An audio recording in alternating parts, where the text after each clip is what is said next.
കാരണം ഈ പാരമ്പര്യ ആളുകളും നമ്മളും തമ്മിൽ ജ്യോതിഷത്തിൽ ഒരുപാട് വ്യത്യാസമുണ്ട്. വ്യാഴമാറ്റം പറയും ഒരുപാട് വീഡിയോ ഉണ്ട്. അപ്പോൾ അവർ പറയും ഇന്ന നക്ഷത്രക്കാർക്ക് ഭയങ്കര മെച്ചമാണ്, 100 പോയി ലോട്ടറി അടിക്കും, വീടുണ്ടാക്കുക, അത് ഇതെന്നൊക്കെ പറയും. അതിൻ്റെ കാരണം പണ്ട് കാലത്ത് തിരുവനന്തപുരത്ത് നിന്ന് 1-ാം തീയതി ആണെങ്കിൽ എറണാകുളത്ത് വരുമ്പോൾ അത് 30-ാം തീയതി ആയിരിക്കും, കൊല്ലത്ത് ചിലപ്പോൾ 2-ാം തീയതി ആയിരിക്കും, തൃശ്ശൂർ എത്തുമ്പോൾ ചിലപ്പോൾ 3-ാം തീയതി അല്ലെങ്കിൽ 29-ാം തീയതി, കോഴിക്കോട് എത്തുമ്പോൾ വീണ്ടും ചിലപ്പോൾ 28-ാം തീയതി. ഇപ്പോഴും കേരളത്തിലും തമിഴ്നാട്ടിലും തമ്മിൽ ചില മലയാള മാസത്തിൽ 1-ാം തീയതി 30-ാം തീയതി തമ്മിലൊരു വ്യത്യാസമുണ്ട്. അപ്പോൾ ഈ കൊല്ലവർഷവും ക്രിസ്തുവർഷവും തമ്മിൽ കൃത്യമായിട്ട് കണക്കൂട്ടിയാൽ ഏകദേശം 800 ജില്ലാ വർഷത്തിൻ്റെ ഒരു ഡിഫറൻറ്റ് വരുന്നുണ്ട്. അപ്പോൾ നമ്മളിവിടെ ഭാരതീയ സംസ്കാരവും മറ്റുള്ള കാര്യങ്ങളൊക്കെ ക്രിസ്തുവർഷത്തിൻ്റെയൊക്കെ മുമ്പാണെന്ന് പറയുകയും ചെയ്യും.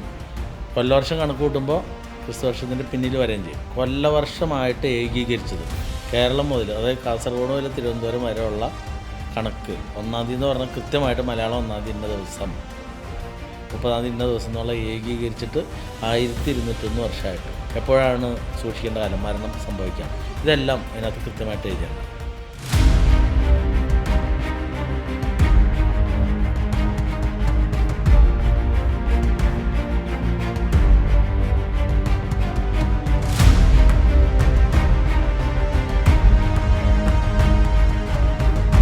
എനിക്കൊരു സംശയമുള്ളത്, കുറച്ച് കാലമായിട്ടുള്ള സംശയമാണ്, കഴിഞ്ഞ കുറച്ച് വർഷങ്ങളായിട്ട് നടക്കുന്നതാണ്, ജീവിതത്തിൽ നടക്കുന്ന സംഭവമാണ്. ഇപ്പോൾ ഒരു വർഷം വളരെ സ്മൂത്തായിട്ട് നല്ല രീതിയിൽ പോവുകയാണ്, പക്ഷേ അതിൻ്റെ അടുത്ത വർഷം ഭയങ്കര മാനസികമായാലും മൊത്തം ഭയങ്കര പ്രശ്നത്തിലായിരിക്കും. അത് കഴിഞ്ഞ് പിന്നെയും അതിൻ്റെ അടുത്ത വർഷം കുറച്ച് ഭേദപ്പെട്ട രീതിയിൽ തന്നെ പോകും. ഇങ്ങനെ മാറി മാറി വരുന്നത് ഒരു വർഷം ഗുണമാകുന്നു, അടുത്ത വർഷം മോശം. അതിൻ്റെ കാരണം എന്താണ്? അത് എന്താണെന്ന് അറിയാൻ കുറേ കാലമായിട്ടുള്ളൊരു പരിശ്രമമുണ്ട്. അത് നമ്മളുടെ വ്യാഴമാറ്റ വീഡിയോ നമ്മളെപ്പോഴും പറയാറുണ്ട്. കാരണം ഈ പാരമ്പര്യ ആളുകളും നമ്മളും തമ്മിൽ ജ്യോതിഷത്തിൽ ഒരുപാട് വ്യത്യാസമുണ്ട് വ്യാഴമാറ്റം പറയുമ്പോൾ. അപ്പോൾ പാരമ്പര്യ ആളുകൾ വ്യാഴം പറയുമ്പോൾ 2, 5, 7, 9, 11 ഭാവങ്ങളിൽ ഗുണമായിരിക്കും. അപ്പോൾ വീഡിയോ ഒന്ന് ശ്രദ്ധിച്ചാൽ മനസ്സിലാവും. അപ്പോൾ യൂട്യൂബിൽ ഒരുപാട് വീഡിയോ ഉണ്ട്. അപ്പോൾ അവർ പറയും ഇന്ന നക്ഷത്രക്കാർക്ക് ഭയങ്കര മെച്ചമാണ്, 100 പോയി ലോട്ടറി അടിക്കും, വീടുണ്ടാക്കുക, അത് ഇതെന്നൊക്കെ പറയും. അപ്പോൾ നമ്മുടെ ജ്യോതിഷത്തിൽ വരുമ്പോൾ കുറച്ച് വ്യത്യാസമുണ്ട്. നമ്മൾ പറയുമ്പോൾ 3, 6, 8, 10, 12 ഭാവങ്ങളിലാണ് ഗുണം പറയുന്നത്. അതിൻ്റെ കാരണം പണ്ട് കാലത്ത് തിരുവനന്തപുരത്ത് നിന്ന് 1-ാം തീയതി ആണെങ്കിൽ എറണാകുളത്ത് വരുമ്പോൾ അത് 30-ാം തീയതി ആയിരിക്കും, കൊല്ലത്ത് ചിലപ്പോൾ 2-ാം തീയതി ആയിരിക്കും, തൃശ്ശൂർ എത്തുമ്പോൾ ചിലപ്പോൾ 3-ാം തീയതി ആവും അല്ലെങ്കിൽ 29-ാം തീയതി ആവും, കോഴിക്കോട് എത്തുമ്പോൾ വീണ്ടും ചിലപ്പോൾ 28-ാം തീയതി ആവും, അത് കാസർഗോഡ് എത്തുമ്പോൾ ചിലപ്പോൾ വീണ്ടും 2-ാം തീയതി ആവും. അങ്ങനെ നാട്ടുരാജ്യങ്ങൾ തമ്മിൽ ജ്യോതിഷം, കാരണം ഓരോ നാട്ടിലുള്ള ജ്യോതിഷാചാര്യന്മാരാണ് ഗണിച്ച് ഈ ദിവസങ്ങൾ, മാസത്തിലെ ദിവസങ്ങൾ കണക്കാക്കുന്നത്. അപ്പോൾ അങ്ങനെ ഒരു സ്ഥിരത ഇല്ലാതിരുന്നൊരു കാലഘട്ടമായിരുന്നു നമ്മുടെ കേരളത്തിലെ സമ്പ്രദായം. ഇപ്പോഴും കേരളത്തിലും തമിഴ്നാട്ടിലും തമ്മിൽ ചില മലയാള മാസത്തിൽ 1-ാം തീയതി 30-ാം തീയതി തമ്മിലൊരു വ്യത്യാസമുണ്ട്. അപ്പോൾ ശബരിമല നട തുറക്കുന്ന സമയത്ത് ഈ തമിഴന്മാരെ അത് കൃത്യമായിട്ട് നോക്കി വരണവർക്ക് അത് അറിയാൻ പറ്റുള്ളൂ, അല്ലാത്തവർ ചിലപ്പോൾ അഡ്വാൻസ് ചെയ്ത് കയറി വരും. അപ്പോൾ അന്ന് ഈ കൊല്ലവർഷം, ഇപ്പോൾ നമുക്ക് കൊല്ലവർഷം 1201-ാം ആണ്ട്, അടുത്തത് 1202-ാം ആണ്ടാണ്, ക്രിസ്തുവർഷം 2026. അപ്പോൾ ഈ കൊല്ലവർഷവും ക്രിസ്തുവർഷവും തമ്മിൽ കൃത്യമായിട്ട് കണക്കൂട്ടിയാൽ ഏകദേശം 800 ജില്ലാ വർഷത്തിൻ്റെ ഒരു ഡിഫറൻറ്റ് വരുന്നുണ്ട്. അപ്പോൾ നമ്മളിവിടെ ഭാരതീയ സംസ്കാരവും മറ്റുള്ള കാര്യങ്ങളൊക്കെ ക്രിസ്തുവർഷത്തിൻ്റെയൊക്കെ മുമ്പാണെന്ന് പറയുകയും ചെയ്യും. കൊല്ലവർഷം കണക്കൂട്ടുമ്പോൾ ക്രിസ്തുവർഷത്തിൻ്റെ പിന്നിൽ വരികയും ചെയ്യും. അപ്പോൾ അതിൻ്റെ കാരണം കൊല്ലവർഷമായിട്ട് ഏകീകരിച്ചത് കേരളം മുതൽ, അതായത് കാസർഗോഡ് മുതൽ തിരുവനന്തപുരം വരെയുള്ള കണക്ക് 1-ാം തീയതി എന്ന് പറഞ്ഞാൽ കൃത്യമായിട്ട് മലയാളം 1-ാം തീയതി ഇന്ന ദിവസം, 30-ാം തീയതി ഇന്ന ദിവസം എന്നുള്ള ഏകീകരിച്ചിട്ട് 1201 വർഷമായിട്ടുള്ളൂ. അത് കൊല്ലത്ത് വെച്ചാണ് ഏകീകരിച്ചതെന്ന് പറഞ്ഞത്, അതുകൊണ്ടാണ് കൊല്ലവർഷം എന്ന് പറയുന്നത്. അപ്പോൾ അന്ന് ഏകീകരണം നടത്തുമ്പോൾ ഒരു വർഷത്തിൽ 365 ദിവസമുണ്ട്. ആ കാലഘട്ടത്തിൽ ഒരു 1/4 ദിവസം, അതായത് 6 മണിക്കൂർ വിട്ട് കളഞ്ഞാണ് കണക്കൂട്ടിയത്. അപ്പം അന്ന് മുതൽ ഇന്ന് വരെ ഈ 1201 ഇൻറ്റു 6 മണിക്കൂർ ഗുണിക്കുമ്പോൾ ഏകദേശം ഒരു 10-11 മാസം കൂടുതൽ വരും. ആ 10-11 മാസത്തെയാണ് നമ്മുടെ ജ്യോതിഷം ആചാര്യ സംവാദം കയറ്റിപ്പിടിക്കും. അപ്പോൾ നമ്മളിവിടെ 3, 6, 8, 10, 12 എന്ന് പറയുമ്പോൾ 3 എന്ന് പറയുമ്പോൾ 2 ആവും, 6 എന്ന് പറയുമ്പോൾ 5 ആവും, 8 എന്ന് പറയുമ്പോൾ 7 ആവും, 10 എന്ന് പറയുമ്പോൾ 9 ആവും, 12 എന്ന് പറയുമ്പോൾ 11 ആവും. പാരമ്പര്യവാദികൾ 2 എന്ന് പറയുന്നത് 1 ആവും, 5 എന്ന് പറയുന്നത് 4 ആവും, 7 എന്ന് പറയുന്നത് 6 ആവും, 9 എന്ന് പറയുന്നത് 8 ആവും, 11 എന്ന് പറയുന്നത് 10 ആവും, ലഗ്നം എന്ന് പറയുന്നത് 12 ആവും. അപ്പോൾ എന്ത് സംഭവിക്കുന്നു പറഞ്ഞാൽ നമ്മളിപ്പോൾ ജ്യോതിഷം ഫോളോ ചെയ്യുന്ന ആളാണ്, പക്ഷേ ഇവർ പറയും ഗുണം എന്ന് പറയുന്ന സമയത്ത് നമുക്ക് ഗുണം ഉണ്ടാവില്ല. പിന്നീട് നമ്മൾ ആലോചിക്കുമ്പോൾ ഇവർ നല്ലതെന്ന് പറയുന്ന സമയത്ത് നശിപ്പിൻ്റെ കാലവും, മോശം പറയുമ്പോൾ നമുക്ക് ഗുണമുണ്ട്. അപ്പോൾ നമ്മൾ ഓട്ടോമാറ്റിക്കലി വിചാരിക്കും ജ്യോതിഷമൊക്കെ വെറും തട്ടിപ്പാണ്, വെറുതെ ആളുകളെ പറ്റിക്കാൻ വേണ്ടി. സമാധാനമില്ലാത്ത കാലത്ത് ആനമുട്ട കിട്ടുമെന്ന് പറയും, കിട്ടുന്ന സമയത്ത് ഒന്നുമില്ല എന്നും പറയും. അപ്പോൾ ഇവിടെ നമ്മുടെ ജ്യോതിഷം ആചാര്യ സംവാദം വഴി മാറുന്നുണ്ട്. അപ്പോൾ അതിലേക്ക് വരുമ്പോൾ നമുക്ക് 27 നക്ഷത്രങ്ങളുള്ള 12 രാശി, 9 ഗ്രഹം, 7 ആഴ്ച, ഈ കണക്കിലാണ് ജ്യോതിഷം വരുന്നത്. അങ്ങനെ വരുമ്പോൾ നമ്മുടെ ജ്യോതിഷം ആചാര്യ സംവാദം ലഗ്നം കൊണ്ട് 32 വയസ്സ് വരെയും, 32 വയസ്സ് മുതൽ 48 വയസ്സ് വരെയാണ് നക്ഷത്രം ചിന്തിക്കുന്നത്, 27 നക്ഷത്രം. പിന്നെ 48-ന് മുകളിലുള്ളവർക്ക് കാൽചിന്തനം എന്ന് പറയുന്ന വ്യത്യസ്ത മെത്തേഡിലൂടെയാണ് നമ്മുടെ ആചാര്യ സംവാദം കടന്നു വരുന്നത്. അങ്ങനെ വരുമ്പോൾ മേടൻ രാശിയിലുള്ള അശ്വതി, ഭരണി, കാർത്തിക കാല് ചേർന്ന 2 നക്ഷത്രം. പിന്നെ മേടൻ രാശി ലഗ്നമായിട്ട് വരുന്ന 32 വയസ്സ് വരെ. അപ്പോൾ ഈ ലഗ്നം ചിന്തിക്കുമ്പോൾ ലഗ്നത്തിലേക്ക് വ്യാഴത്തിൻ്റെ, ശനിയുടെ, ഗുളികൻ്റെ 3-2 ബന്ധം വന്നാൽ മാത്രമേ നമുക്കൊരു ജാതകം അംഗീകരിക്കുള്ളൂ. അതായത് നമ്മുടെ ഇവിടെ നിന്ന് എഴുതി തന്നെ ജാതകം വെച്ച് വായിച്ച് നോക്കിയാൽ ഷാജി ആരാണ്, ഷാജിക്ക് നോക്കിയാൽ വായിച്ചാൽ മനസ്സിലാവും. വണ്ണം ഉണ്ടാവുമോ, വണ്ണം ഇല്ലാണ്ട് വരുമോ, അല്ലെങ്കിൽ 32 വയസ്സിന് മുകളിലാണോ വണ്ണം വരുന്നത്, അല്ലെങ്കിൽ എന്ത് വിദ്യാഭ്യാസം ഉണ്ടാവും, അല്ലെങ്കിൽ കലാപരമായ കഴിവുണ്ടാവുമോ, ബിസിനസ് ചെയ്യുമോ, ഇതെല്ലാം. പിന്നെ ഏത് രോഗമാണ് വരാൻ സാധ്യത, എപ്പോഴാണ് സൂക്ഷിക്കേണ്ട കാലം, മരണം സംഭവിക്കാം, ഇതെല്ലാം അതിനകത്ത് കൃത്യമായിട്ട് എഴുതിയിട്ടുണ്ടാവും. അപ്പോൾ അതിലേക്ക് വരുമ്പോൾ ഈ ലഗ്നത്തിന് വളരെ പ്രാധാന്യമുണ്ട്. അപ്പോൾ ചിലപ്പോൾ പ്രസവവേദന എടുത്ത സമയത്ത് കൈവിരൽ നഖമോ തലമുടി നാരോ വെളിയിൽ വന്നാൽ അത് ജന്നായിട്ട് കണക്ക് കൂട്ടും. അതെല്ലാം ഇതിനകത്ത് കൃത്യമായിട്ട് ചോദിച്ച് പറഞ്ഞ് മനസ്സിലാക്കി തരും. അപ്പോൾ മേടൻ രാശി, അശ്വതി, ഭരണി, കാർത്തിക കാല് ചേർന്ന ഈ 32 വയസ്സ് മുതൽ 48 വയസ്സ് വരെ ഉള്ളവർക്കും മേടൻ ലഗ്നമായി വരുന്നവർക്കും വ്യാഴം 4-ലാണ്. അപ്പോൾ പാരമ്പര്യകാര കണക്കിൽ വ്യാഴം ഉച്ചം ചെയ്യാണ് കർക്കിടകൻ രാശിയിൽ, 4 ഗുണസ്ഥാനമാണ്. അത് നമുക്ക് ഗുണസ്ഥാനമാണ്. പക്ഷേ നമ്മുടെ ആചാര്യ സംവാദം ഒരു രാശി പിന്നോട്ട് വലിക്കും. നമ്മൾ മുമ്പ് പറഞ്ഞ 1201-ൻ്റെ 6 മണിക്കൂർ ഗണിക്കുന്നതിൻ്റെ പ്രശ്നമാണത്. അപ്പോൾ 3-ലാണ് വ്യാഴം. 3-ൽ വ്യാഴം മുറവിളി കൂട്ടും. വ്യാഴം മുറവിളി കൂട്ടാന്ന് പറഞ്ഞാൽ വ്യാഴം വീടിൻ്റെ ഓടിക്കൊന്നും മുറവിളി കൂട്ടില്ല. പകരം നമ്മുടെ ജീവിതത്തിൽ വ്യാഴം മാറുന്ന നിമിഷം മുതൽ ടെൻഷൻ, പ്രശ്നങ്ങൾ, ഏതിൽ പോയാലും പൈസ ചിലവ്, വരുമാനം കിട്ടാണ്ട് വരാം, ജോലി കിട്ടാണ്ട് വരാം. അപ്പോൾ ഈ പ്രശ്നം വരുമ്പോൾ നമ്മൾ എന്ത് ചെയ്യണം, രാവിലെ എഴുന്നേറ്റ് കുളി കഴിഞ്ഞിട്ട് അർജുന 10 മന്ത്രം രാവിലെ എഴുന്നേറ്റ് ജപിക്കുക. ഓം നമോ ഭഗവദേവും, അർജുനൻ, ഫൽഗുനൻ, പാർത്ഥൻ, വിജയനും, വിസ്തൃതമായവർ, പിന്നെ കിരീടിയും, ശ്വേതാശ്വനും, ധനഞ്ജയൻ, ജിഷ്ണുവും, ഭീതീകരം, സവ്യസാജി, വിഹൽസ്യവും, 10 നാമങ്ങളും ഭക്ത്യാ ഭജിക്കുകയിൽ, നിത്യഭയങ്ങൾ അകന്നുപോകും നിശ്ചയം, രാമനാരായണൻ.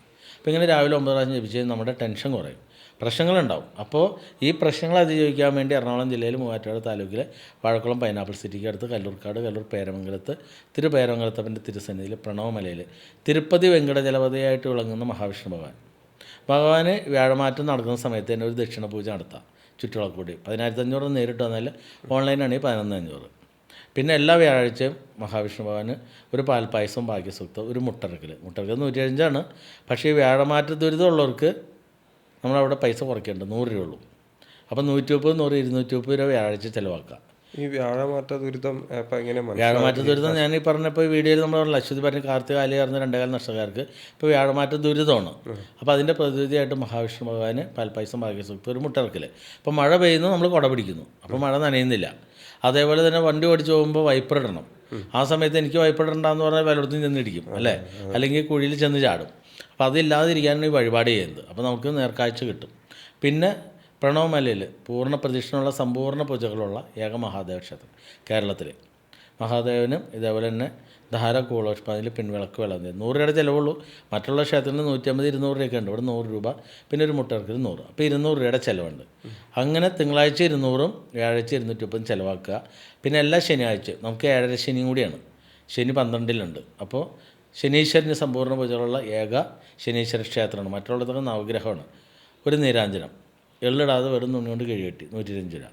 അപ്പോൾ അങ്ങനെ ശനിയാഴ്ച 125 രൂപയുടെ ചിലവ് നടത്തിയാൽ നമുക്ക് ഈ അശ്വതി, ഭരണി, കാർത്തിക കാല് ചേർന്ന 2 നക്ഷത്രം മേടൻ ലഗ്നമായിരുന്നു. പഠിക്കുന്ന കുട്ടികളതിന് ഭയങ്കര ഡിപ്രഷൻ, ടെൻഷനായിരിക്കും. ഇതെല്ലാം മാറിക്കെട്ടി മുന്നോട്ട് പോകാൻ സാധിക്കും. ഇനി അടുത്ത് വരുന്നത് കാർത്തിക, മുക്കാല്, രോഹിണി, മകയിരം, ആദ്യപാദം ചേർന്ന 2 നക്ഷത്രം ഇടവൻ രാശിയാണ്. അപ്പോൾ ഇടവൻ രാശി നക്ഷത്രക്കാർക്ക് ഇപ്പോൾ 3-ലാണ് വ്യാഴം. അപ്പോൾ 3-ൽ വ്യാഴം വരുമ്പോൾ ഈ പാരമ്പര്യക്കാർ പറയും മുറവിളി കൂട്ടും, ഭയങ്കര ദുരിതമാണ്, കല്യാണം നടത്തരുത്, വീട് വാങ്ങരുത്, സ്ഥലം വാങ്ങരുത്, മോശ സമയം. ഞാൻ മുമ്പ് പറഞ്ഞ പോലെ. അപ്പോൾ നമുക്ക് ആ സമയത്ത് കല്യാണാലോചന വരുന്നു, കല്യാണത്തിന് നമുക്ക് മുട്ടുന്നു. പക്ഷേ പാരമ്പര്യക്കാർ പറയും ഇപ്പോൾ മുട്ടണ്ട സമയമല്ല.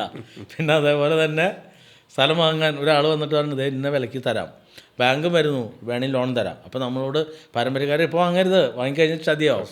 അപ്പോൾ കൃത്യമായിട്ട് എന്താ സംഭവിച്ചേ, പ്രകൃതി തീരുമാനിക്കുകയാണ്. മാമ്പഴക്കാലമാണ്, മാവ് പൂക്കുന്ന കാലത്ത് പറയാണ് ഇപ്പോൾ ആ പൂത്തൊന്നും മാവല്ല, അതിന് മാങ്ങ ഉണ്ടാവില്ല എന്ന് പറയുന്ന പോലെയാണ് പാരമ്പര്യ മണ്ടന്മാർ. ഇവിടെയാണ് നമ്മൾ 3-ൽ നിൽക്കുന്ന വ്യാഴം 2-ൻ്റെ ഫലമാണ്. അപ്പോൾ 2-ൽ വ്യാഴം വരുമ്പോൾ ധനസമൃദ്ധി ഉണ്ടാകും, വരുമാനം ഉണ്ടാകും, സമാധാനം ഉണ്ടാകും, അതേപോലെ തന്നെ വിവാഹം നടക്കും, ഭൂമി വാങ്ങാം, ഭവന നിർമ്മാണം നടക്കും, എല്ലാ കാര്യം ശുഭകരമായ കാലമാണ്. അപ്പോൾ ഇവിടെയാണ് നമ്മുടെ ജ്യോതിഷം ഈ പാരമ്പര്യം തമ്മിലുള്ള ഒരു മത്സരം വരുന്നത്. അപ്പോൾ ഈ പാരമ്പര്യക്കാർ മുമ്പ് 1201 കൊല്ലം മുമ്പ് ഈ കൊല്ലവർഷം ഏകീകരിച്ച പോലെ ഇപ്പം ഞാനീ പറയുന്ന കാര്യം ഒരു രാശി കൊണ്ട് ഏറ്റി പിടിച്ചാൽ മതി, കുറേ കാലത്തേക്ക് ഒരു കുഴപ്പമുണ്ടാവില്ല. കാരണം എല്ലാവരും ഒരേപോലെ പറയും. അപ്പോൾ അങ്ങനെ പറഞ്ഞു കഴിയുമ്പോൾ ജനങ്ങൾ ജ്യോതിഷം വിശ്വസിക്കും. പക്ഷേ ഇപ്പോൾ നമ്മളിവിടെ ആവാഹന പൂജ ചെയ്ത് ജീവിതം റിവേഴ്സ് ചെയ്ത് തരാമെന്ന് പറയുമ്പോൾ പാരമ്പര്യക്കാർക്ക് അത് പറ്റില്ലല്ലോ. കാരണം അവർ പറയും ഞങ്ങൾ പൂജ ചെയ്തിട്ടുണ്ട്, ബാക്കിയെല്ലാം ഭഗവാന്റെ ഉത്തരവാദിത്തമാണ്. അപ്പോൾ പൂജ ചെയ്യുന്നതിന് മുമ്പ് അത് ഭഗവാന്റെ ഉത്തരവാദിത്തമില്ലേ? നമുക്കിവിടെ നമ്മുടെ ഉത്തരവാദിത്തമാണ്. പറയുന്ന 4 കാര്യം: ധർമ്മദേവത പ്രീതി, പിതൃപ്രീതി, വീടിൻ്റെ വാസ്തു. നിങ്ങൾ ക്ലിയർ ചെയ്യാൻ തയ്യാറാണോ, നമ്മൾ ആവാഹന പൂജയിൽ നിങ്ങളുടെ പ്രശ്നം തീർത്ത് തരാമെന്ന് പറയുന്നത്. ആകെ ഉള്ളത് വീടിൻ്റെ വാസ്തു മാത്രമാണ്, ബാക്കിയെല്ലാം നമുക്ക് ഭഗവാന്മാരുടെ നിന്ന് വാങ്ങിച്ചു തരാൻ സാധിക്കും. അപ്പോൾ അതുകൊണ്ടാണ് അവരിത് സമ്മതിക്കാത്തത്. അപ്പോൾ നിങ്ങളാണ് തീരുമാനിക്കേണ്ടത്, ജനങ്ങൾ തീരുമാനിക്കണം. നമുക്ക് ജീവിതം രക്ഷപ്പെടണം. അല്ലാതെ നല്ല പ്രായം എങ്ങനെയെങ്കിലുമൊക്കെ കളഞ്ഞിട്ട് വയസ്സാം കാലത്ത് ഓടി വന്നിട്ട് എങ്ങനെയെങ്കിലും രക്ഷിക്കാൻ പറഞ്ഞാൽ രക്ഷപ്പെടുത്താൻ പറ്റുമോ? ആരോഗ്യമുള്ള കാലത്ത് ആയുസ് ഉപയോഗിച്ചാലാണ് നമുക്ക് രക്ഷപ്പെടാൻ പറ്റുള്ളൂ. അപ്പോൾ അതിനാണ് പ്രണവമല ദേവതകൾ. അപ്പോൾ നമുക്കിപ്പോൾ പറഞ്ഞ ഇടവരാശി നക്ഷത്രങ്ങൾക്ക് അതിഗംഭീര കാലമാണ്. പിന്നെ വരുന്ന മിഥുനൻ രാശിയുള്ള മകരൻ 2-ാം പാദം, തിരുവാതിര, പുണർന്ന മുക്കാലി എന്ന 2-കാൽ നക്ഷത്രം.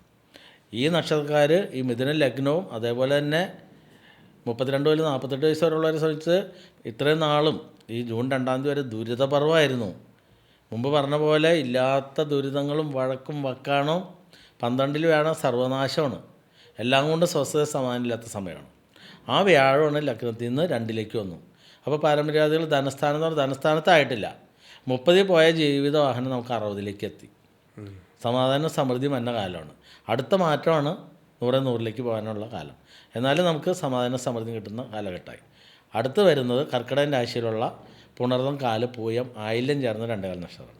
അത് 32 മുതൽ 48. പിന്നെ ലഗ്നം കർക്കിടകമായി വരുന്നവർക്ക്. അവരെ സംബന്ധിച്ച് പാരമ്പര്യക്കാർ പറയും ലഗ്നത്തിലാണ് വ്യാഴം ഉച്ചത്തിലാണ്, ഗംഭീര കാലമാണ്, തൊട്ടതൊക്കെ പൊന്നാക്കും എന്ന് പറഞ്ഞത്. അപ്പോൾ നമ്മുടെ കണക്കിൽ 12-ലാണ്, സർവനാശമാണ്, സമാധാനം ഉണ്ടാവില്ല, സ്വസ്ഥതയില്ല, ആകെ തിക്കും തിരക്കും ഹറിബറി കാലമാണ്.